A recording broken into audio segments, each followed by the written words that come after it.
Bordée par la Grande Bleue, cette terre d'azur tisse l'histoire de l'humanité avec le fil d'or des légendes. Sur le vieux grimoire, comme une poudre de fée par le Mistral déposé, soufflons la poussière ocre et le pollen lavande pour nous plonger dans les contes et légendes de la Méditerranée.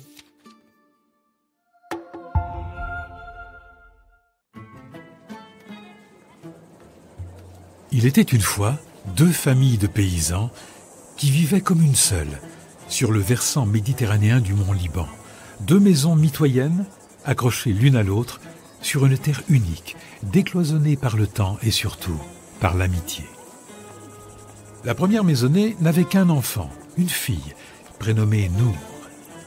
Elle était aussi animée que son prénom était doux, et ses longs cheveux noirs dissimulaient trop souvent ses yeux noisettes démesurés. La deuxième famille comptait 3 fils, aussi proches que possible en âge et plus éloignés que jamais en caractère, Ali, Ahmad et Hassan. Avec Nour, ils formaient tous les 4 une équipe de choc. Devenus presque adultes, leurs parents ne doutaient pas qu'un mariage unirait bientôt leurs 2 familles. Personne n'avait vu la catastrophe arriver. Il se trouva que les 3 garçons aimaient passionnément Nour.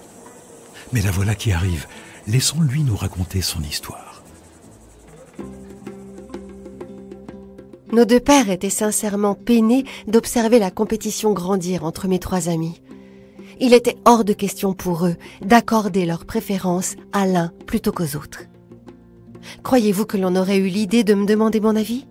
Pas du tout. Et pourtant, mon cœur avait depuis longtemps choisi. Ça ne pouvait être que lui. Pour que le choix revienne aux garçons, nos pères imaginèrent donc de les envoyer de par le monde trouver un cadeau à la hauteur de leur amour. Celui qui rapporterait le cadeau le plus extraordinaire pourrait alors m'épouser. Une condition, il devrait être rentré quand la neige commencerait à tenir au sol. Je me retrouvais seule et impuissante. Une chance sur 3 que celui que j'aime devienne mon époux. Avais-je raison d'espérer? Seul l'avenir nous le dira. Pour l'instant, les 3 frères marchent de concert. Au prochain carrefour, leurs chemins devront se séparer. Le plus jeune, Hassan, se tourne vers l'est, en direction de la mer et sans but précis. Ahmad porte son regard au nord, la Turquie comme objectif. Ali, l'aîné, prend la direction sud, avec l'Inde pour horizon.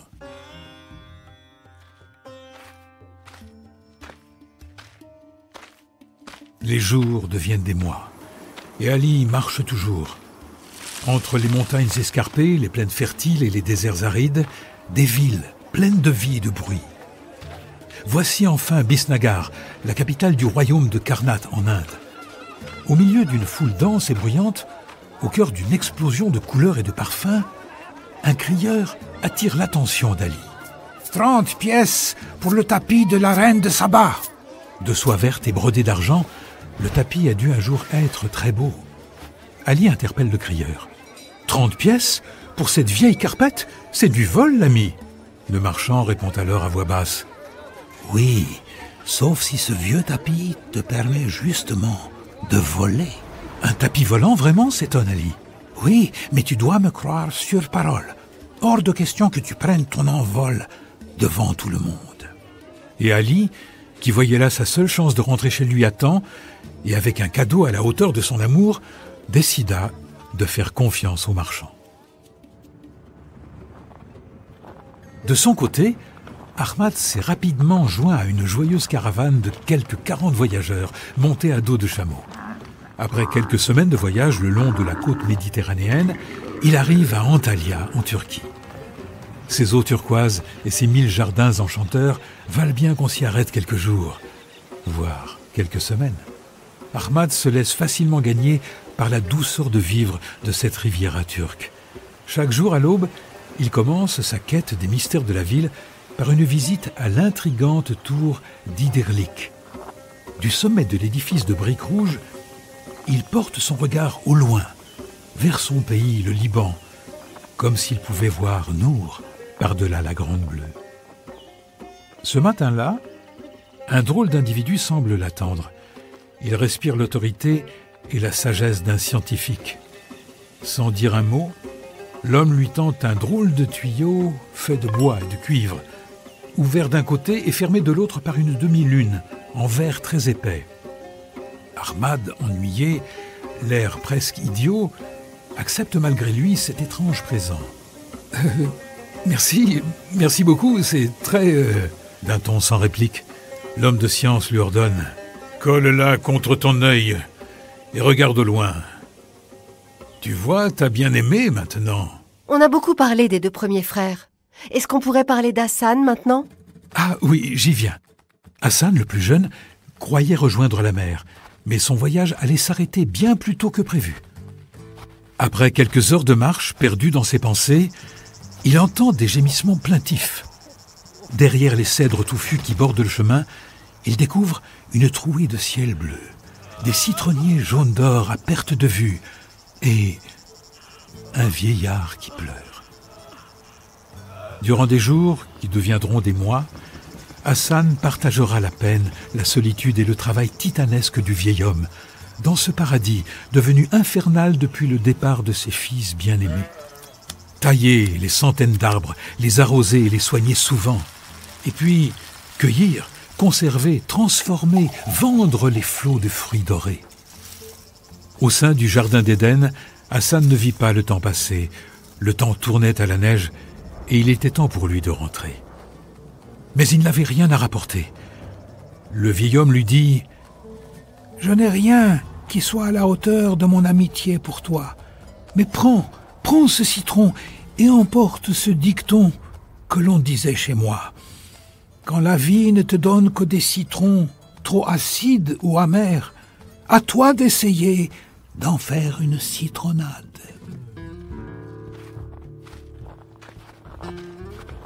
Il a doucement commencé à neiger dans le crépuscule rose et les trois frères se sont retrouvés au carrefour des trois chemins. Après une longue étreinte, ils ont partagé leur trésor. « Je rapporte un citron doré, une recette de vie et une amitié », annonce Hassan. « Moi, une vieille carpette volante », s'exclame Ali. Et Ahmad de dire « Petit frère, jette donc un œil dans ma longue vue magique et donne-nous des nouvelles de Nour. » Hassan, bouleversé, leur raconte ce qu'il découvre. « Mes frères, je la vois. Elle est dans son lit, ses yeux sont fermés et ils sont tous à son chevet. Il y a le médecin du village aussi. Je crois qu'elle va... » Et en un clin d'œil, le tapis magique transporte les trois frères auprès de Nour.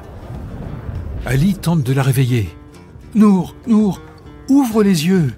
Avec la longue vue d'Ahmad, tu pourras voir toutes les merveilles du monde. » Hassan essaye à son tour. « Nour, debout sur le tapis volant d'Ali, tu pourras décrocher la lune. » Ahmad enfin lui murmure « Nour, bois d'abord le filtre d'amour et de vie que t'a préparé Hassan. » Avec le jus doux et acidulé de son citron vanille, quelques feuilles de menthe sauvage, 3 grains de poivre des moines et une volée de larmes, Hassan avait préparé la plus tendre des citronnades. C'était un voyage en moi-même qu'il m'avait offert. Le temps retrouvé d'un âge d'or où tous les rêves sont permis. Ce parfum de l'enfance et de mes racines m'a ramené à la vie. J'ai ouvert les yeux.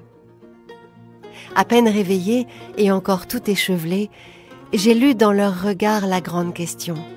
Alors, lequel des 3 ? Sans la citronnade d'Hassan, je ne me serais sans doute jamais réveillée.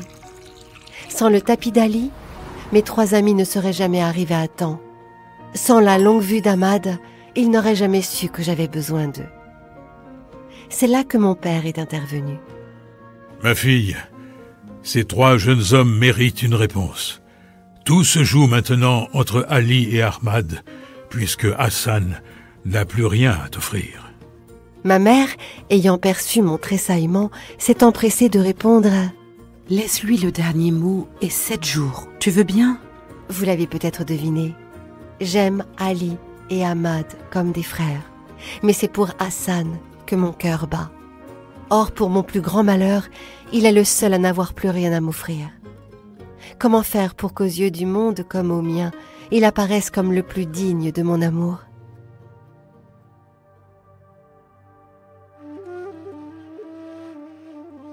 Au bout de 7 jours et 7 nuits, les yeux brillants de n'avoir que trop peu dormi, Nour a réuni sa famille, ses amis et son amour. Et elle leur a dit d'un ton qui ne souffrait aucune contradiction: Si l'un de mes amis avait manqué à l'appel, je serais toujours la belle au bois dormant. Ils ont tous répondu présent.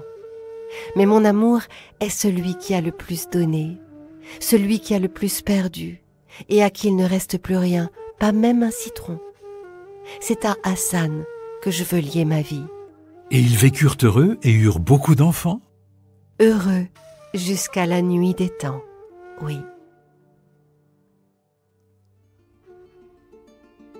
Refermons pour aujourd'hui le vieux grimoire de cette terre de légende et retrouvons-nous vite pour de nouvelles histoires.